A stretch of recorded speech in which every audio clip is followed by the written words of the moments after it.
El principio de la dignidad cristiana es la idea de que el ser humano es digno por naturaleza. ¿Por qué por naturaleza? Porque la naturaleza del ser humano para un cristiano es a imagen y semejanza de Dios. Por lo tanto, esa naturaleza tiene un valor intrínseco que hace que siempre tenemos que tratar al ser humano como un fin en sí mismo y nunca como un medio, diría Kant en el siglo XVIII.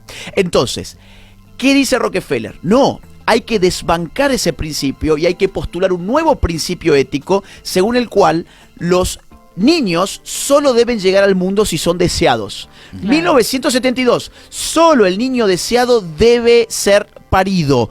Esa idea que era tan horripilante en 1972, hoy es la idea hegemónica. Los niños, si son deseados, son seres humanos, si no son deseados, son peores que un parásito. Vamos a ver un ejemplo muy claro en todos nuestros códigos penales. Si a una mujer embarazada se la asesina, la pena es muchísimo mayor para el asesino porque se entiende que ha matado a dos seres humanos.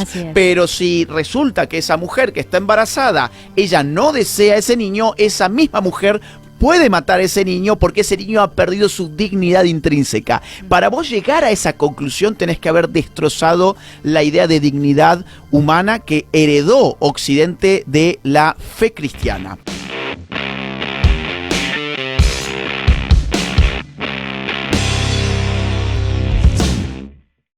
Aquí con nosotros Agustín Laje. Muy buenas tardes, Agustín. Bienvenido de vuelta a casa. Ahí está, ahí nos escucha. Bienvenido, Agustín, muy buenas tardes. Muy buenas tardes, muchas gracias. No sé si está saliendo. Ahí estamos, sí, perfectamente. Encantado. Agustín, un placer tenerte por acá. ¿Primera vez en Atlanta, Georgia? Primera vez en Atlanta. ¿Cómo te ha tratado Atlanta? Bueno, llegué hace un ratito nada más. La verdad es que pasé por el hotel. Ajá. Y nos vinimos para acá, casi que directo. Pero los amigos de Atlanta seguramente me van a tratar muy bien. Ya me dijeron que vamos a ir a ver fútbol a la tarde, el partido de Colombia. Vamos a comer comida latinoamericana, así que tenemos un buen plan. Pues bienvenido a Atlanta, esta es tu casa. Muchas gracias. Esta es tu casa y nosotros contentos de recibirte. La verdad es que sabemos que vienes a promocionar tu libro, tu nuevo libro Generación Idiota. Y la verdad, mira, como decimos en México, en peras y manzanas, los puertorriqueños, de donde es Joelo Santiago, dicen en arroz y habichuelas. ¿De qué se trata esto del adolescentrismo? Bueno, el libro es una crítica cultural y efectivamente la palabra o el neologismo adolescentrismo aparece en el subtítulo del libro. El libro se titula Generación Idiota y el subtítulo es una crítica al adolescentrismo. El adolescentrismo vendría a ser una suerte de fuerza cultural muy propia de nuestra cultura del siglo XXI que implica el mandato de vivir la vida como si todos fuésemos adolescentes, ¿no? De tal forma que encontramos de repente adultos esforzándose para parecerse a sus hijos, donde los adultos ya no tienen que ser una autoridad para sus hijos, sino amigos de sus hijos, igual que otros adolescentes. O tenemos, por ejemplo, niños que 5, 6, 7 años empiezan a sentir las fuerzas adolescéntricas de la sociedad y tienen que vivir como si tuviesen 15, 16, 17, 18 años. Escuchan la misma música que escuchan chicos de 15, 16, 17 años. Miran las mismas series, miran las mismas películas. Ya no existe diferencia entre los grupos etarios. Hay algunos ejemplos incluso perturbadores, toda esta obsesión que hay con el sexo de los niños, con las cuestiones del género de los niños. Yo, por ejemplo, la mitad del año vivo en España. En España están profundamente obsesionados por el sexo en los niños. Hace relativamente poco, en un festival público en una localidad de Cataluña, fue un festival organizado por el gobierno, se les ocurrió montar juegos para niños de 11 años en adelante, y el juego consistía, y perdón, es que esto es fuerte, ¿no? Adelante. Pero consistía en ponerle a una banana un condón con la boca. Imagínate, los nenes tenían que hacer una carrera a ver quién le ponía un condón a una banana con la boca. O por ejemplo tenían que hacer competencias de Kama Sutra con un almohadón de por medio y al que el primero se le cayera. Y esto uno puede decir, bueno, esto es una excepción. No, no es una excepción. Por ejemplo, pensemos en una de las recientes campañas de publicidad de Balenciaga, donde usaban a niños en escenas sadomasoquistas. Es decir, hay constantemente una obsesión por hacer del niño una suerte de adolescente, por no decir ya casi un adulto, y una obsesión por hacer del adulto un adolescente. El adulto hoy tiene que bailar en TikTok, el adulto tiene que estar al tanto de las últimas palabras que usan sus hijos de 13, 14 años, porque si no las utilizan también, pues también estarán fuera de moda. Y los que nos quedan, por supuesto, fuera de esta ecuación, ya es el mundo de los ancianos. El anciano ya directamente, como no puede simular ser un adolescente, pues entonces tiene que retirarse de la vista. Tenemos que, para eso, depositarlo en estas instituciones asilares para ancianos, en geriátricos, bueno, simplemente para sacarlos de la vista y que terminen sus días totalmente aislados de la sociedad. Sabemos que los que te hemos seguido a lo largo de los últimos años, desde que salió tu libro La Batalla Cultural, ahora con la generación idiota, te escuchamos hablar mucho referente al término Agenda 2030. ¿Qué tan ligado está todo esto con el aborto, feminismo de este radical que vemos por ahí, eutanasia, agricultura, carne sintética? ¿Qué relación hay en todo esto, Agustín? Bueno, esa es una muy buena pregunta. La Agenda 2030, para poner al corriente al público, es la agenda de la humanidad según las Naciones Unidas. Es una agenda que fue constituida en septiembre del año 2015 vía resolución 71 por la Asamblea General de las Naciones Unidas, que decidió a partir de entonces que todo el mundo debía cumplir a más tardar al año 2030, por eso se llama Agenda 2030, una serie de 17 objetivos que están divididos en 169 metas. Bien, esa es la información dura. Piensen ustedes un segundo. ¿Por qué Naciones Unidas y por qué sobre todo un puñadito de burócratas de Naciones Unidas tienen el poder para decir esta es la agenda de la humanidad? ¿Cuál es la humanidad que ha colocado esa gente ahí en primer lugar para que nos obliguen a todos nosotros a cumplir con esos deseos? Entre esos 17 objetivos vos ya has mencionado varios. Por ejemplo, el aborto. El aborto es uno de los objetivos, concretamente es una meta, es la meta 6 del objetivo 5 y también es una meta que está en el objetivo 3 de la Agenda 2030, donde pretende que todas las naciones del mundo, todos los estados del mundo legalicen el aborto a más tardar para el año 2030. ¿Por qué razón? Porque creen en los derechos de la mujer y la salud sexual y reproductiva. Esas son todas las palabritas que ellos utilizan para confundir. La realidad es que cuando uno estudia los informes de Naciones Unidas, se da cuenta muy rápidamente que el objetivo es disminuir la natalidad. En Naciones Unidas están desesperados desde el año 1974 en adelante por disminuir la natalidad del mundo. Entonces, el aborto es una política muy fuerte de disminución natal. Vamos a ver, podemos dar un montón de ejemplos. Vamos a dar 2 ejemplos porque a mí me gusta que las cosas que uno afirma siempre tengan datos atrás. Claro. Pensemos en España.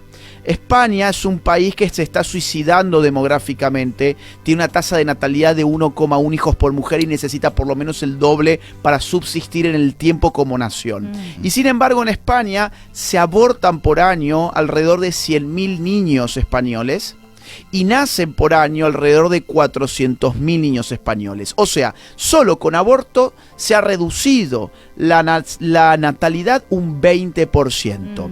La otra gran forma de reducir natalidad, que también es parte de la Agenda 2030, es lo que llamamos ideología de género. ¿Qué es la ideología de género? Es una idea muy absurda, según la cual la autopercepción de uno basta para definir la identidad de uno. Digo que esto es muy absurdo porque la identidad está determinada hasta cierto punto también por la realidad física del ser humano. Es decir, la identidad del ser humano no es simplemente una ilusión o una fantasía o una idea, sino también es una realidad corpórea, porque somos animales y no somos espíritus flotantes en el vacío. Entonces, según esta ideología, por ejemplo, yo ahora, con solo autopercibirme mujer, pues entonces soy una mujer. Y esto que es tan absurdo son las políticas públicas de nuestros estados, de prácticamente todos nuestros estados en Occidente, que han sido bajadas por Naciones Unidas, atención a esto, desde 1995, en la Cuarta Conferencia Internacional de la Mujer en Beijing, se obligó a todo el mundo a que aplicara algo llamado perspectiva de género, que es precisamente lo que acabo de explicar. Ahora, ¿qué efecto tiene esto a largo plazo? Bueno, ya estamos en el largo plazo. Exactamente. En marzo de este año, en Estados Unidos, salió una encuesta de Gallup, que es una de las encuestadoras más importantes del mundo. ¿Sabes cuánto LGBT tiene la generación Z? La generación Z es la más joven de todas las generaciones en pie en este momento. Tiene 22,9% LGBT. ¿Esto es poco o es mucho? Bueno, históricamente en Estados Unidos, personas homosexuales dentro de la gama de la homosexualidad, o sea, incluimos lesbianas, trans, etcétera, estaban entre el 3 y el 5%. Ahora, la generación Z prácticamente 23%. Tenés un 23% de personas de una nueva generación que no se van a reproducir. A ver, los militantes de la diversidad tienen una característica muy interesante, que es precisamente como no les gusta la diversidad, pues no se reproducen. Solamente hay reproductividad entre diversidad sexual. Cuando el sexo es el mismo, más allá que después se puede discutir las cuestiones vinculadas a si hay afecto o no hay afecto, pues entonces no hay reproducción. Con lo cual, con una política, además del aborto, que son las políticas de género que han engañado a toda una generación, ya tenés 23% de personas en Estados Unidos que no se van a reproducir. Agustín, has dejado claro que tú no representas un concilio, alguna organización eclesiástica, cristiana, pero gran parte de los evangélicos, católicos y otros movimientos religiosos se identifican. ¿Dónde converge el mensaje de estos organismos con el de Agustín Laje? Bueno, vamos a ver, yo soy católico, yo no represento a ninguna iglesia, de hecho yo no tengo estudios teológicos ni bíblicos, no soy un gran conocedor de estos asuntos, yo soy politólogo y me dedico sobre todo a la filosofía política. Ahora bien, la Agenda 2030, que es de la que acabamos de hablar, y los virus culturales que han insertado en Occidente tienen un enemigo común, que son, digamos, las distintas iglesias cristianas, en términos amplios, iglesias evangélicas, iglesias católicas, etcétera. Entonces, y esto no es algo que lo diga yo, o que yo lo concluya o a mí se me ocurra. Esto lo han dicho, por ejemplo, los informes del Foro Económico Mundial, cuya gente ha participado en la redacción de la Agenda 2030.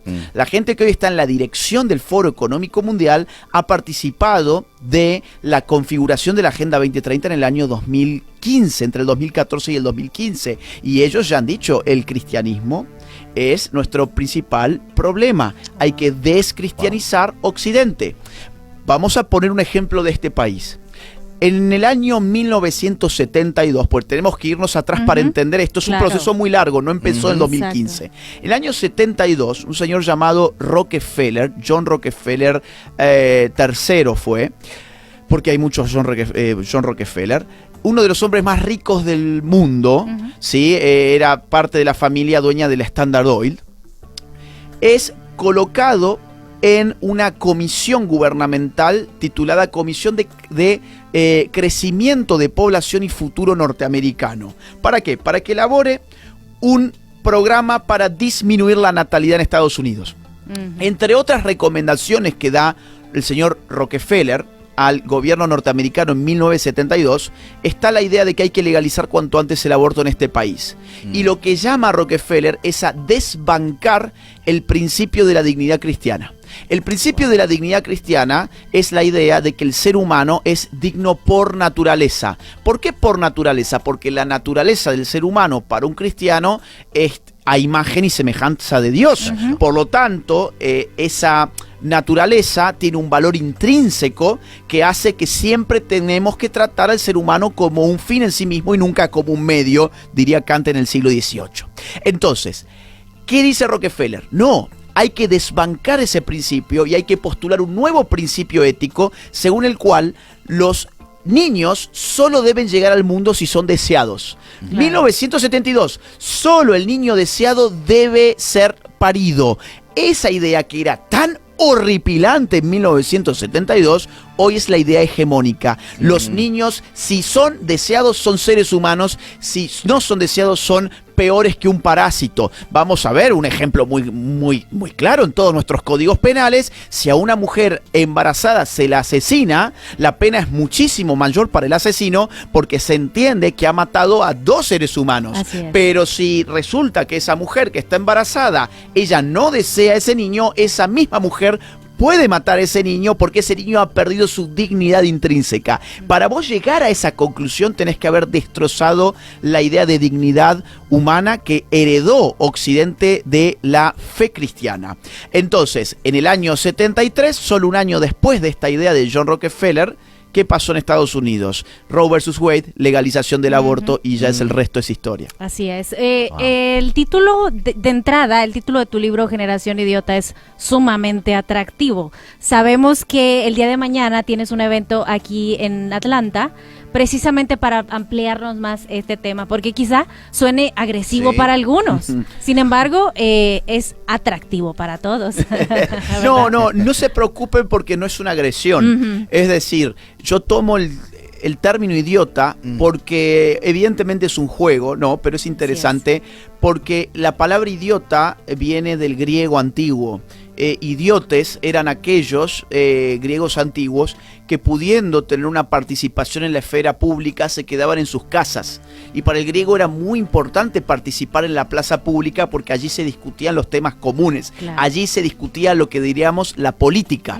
Entonces los griegos decían, el idiota es aquel ciudadano que pudiendo participar se queda encerrado en su casa. Yo tomo ese término para pensar cómo funciona el idiotismo hoy. No como un insulto porque la verdad es que no tiene demasiada sustancia insultar a alguien. Lo que trato de pensar es el atractivo de esa palabra pensándola el día de hoy, ¿no? Ahora, volviendo a ese punto, ¿cómo se puede? Estamos a tiempo de desidiotizar a la generación, Agustín. Sí, por supuesto. Tiempo siempre hay. Es decir, tenemos de nuestro lado que el hombre es libre. Entonces la historia no está nunca cerrada.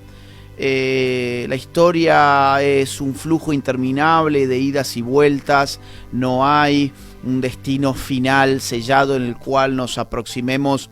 Estoy hablando fuera de un campo teológico, claro, es decir, fuera de un campo teológico estoy hablando políticamente. Claro. No hay nunca un punto final irreversible porque el hombre es libre, el hombre puede elegir. Lamentablemente hemos elegido muchas cosas muy malas en este último tiempo y por eso estamos así, Es decir, esa generación idiota de la cual estábamos hablando no es una coincidencia, por ejemplo, que sea la generación con más problemas vinculadas a narcóticos, a psicofármacos. Hay mucha gente que está padeciendo mucha depresión, mucha angustia, cómo se ha elevado los problemas psicológicos, psiquiátricos, la gente está a la deriva, la gente ha perdido el sentido, nuestra cultura no le está ofreciendo sentido a las personas.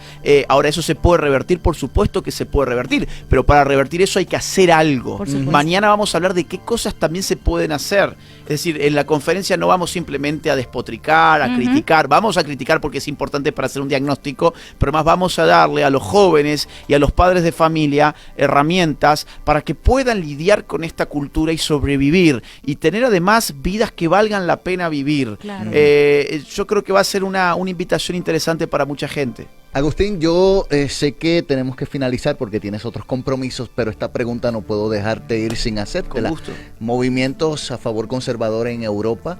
lo que sucedió con Milei en Argentina, en Panamá también, un presidente conservador. ¿Crees que esto abona a la pregunta precisamente que te hizo Liz, a favor de lo que estamos tratando de llevar al público? A nivel político, sí, y a nivel cultural también, porque hay una realidad, y es que estas victorias de lo que podríamos decir los sectores, vamos a decirlo en términos muy amplios, de derechas, están reflejando una reacción cultural. Gente que estaba muy callada hasta hace poco tiempo, gente que estaba muy dormida también, y que ahora empieza a despertar y dice, esperen, a esto se le está yendo la mano, hay que ir por otro camino. El caso de Milei en Argentina, además, está iluminando a muchas naciones hermanas en América Latina que están mirando muy de cerca ese proceso. Sin ir más lejos, aquí en Estados Unidos se está mirando muy de cerca lo que está pasando en Argentina. Elon Musk está totalmente pendiente de lo que pasa en Argentina. Donald Trump está mirando lo que pasa en Argentina. Europa miró lo que pasa en Argentina y parece haber una reacción que también se está verificando en las urnas. El otro día, hace más o menos 3 o 4 días, yo leo mucho prensas de izquierda porque, bueno, tengo que saber en qué anda esa gente. Claro. Y leía una columna en un medio importante de izquierdas que decía, la derecha nos está ganando la batalla cultural. Y fíjate con qué poco la estamos ganando. Es decir, nosotros no tenemos grandes medios de comunicación tipo CNN, Univisión, no tenemos nada de eso, nada. Y sin embargo, tampoco tenemos grandes ONGs, no tenemos grandes financistas. ¿Quién es el George Soros de la derecha? ¿Quién es la Fundación Rockefeller de la derecha? ¿Cuál es la Agenda 2030 de la derecha? No existe nada de eso. Somos todas personas de abajo que ponemos lo poquísimo que tenemos para poder dar un combate muy desigual, pero como la verdad está de nuestro lado, la gente que tiene sentido común dice, esperen, yo no quiero decir que el pasto es azul, el pasto es verde, me cansé de tener que mentir para quedar bien con una sociedad hipócrita y cínica. Entonces, a base de verdad, el caso de Milei es muy interesante, perdón, me voy a extender 30 segundos más. Milei ganó las elecciones sin partido político real, porque era una coalición de sellitos muy chiquitos, sin estructura partidaria, ganó las elecciones sin medios de prensa a favor, ganó las elecciones sin financiamiento. Yo soy de Córdoba, la segunda ciudad más grande de Argentina, no había un solo cartel de Milei en toda la ciudad. Ganó las elecciones sin un equipo profesional de fiscales que cuidaran los votos.